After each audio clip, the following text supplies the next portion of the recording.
Kalahating oras ang layo mula sa Baguio City. Mabibisita ang bagong bukas na forest park sa Itogon, Benguet. Dito, nature takes center stage. Mula sa libu-libong pine trees, malamig na temperatura at picture-perfect na tanawin.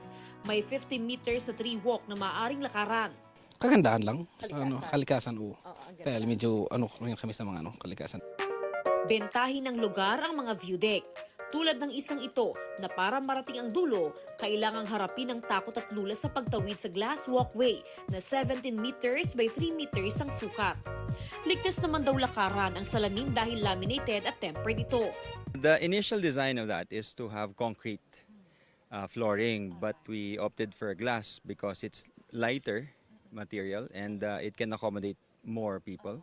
So the load-bearing capacity of the Alapa app itself exceeds the space on top for people to stay. Fulfilling doon yung mga pictures na nakuha kasi yun yung moments na na-capture and yun yung laging babalikan na lang namin.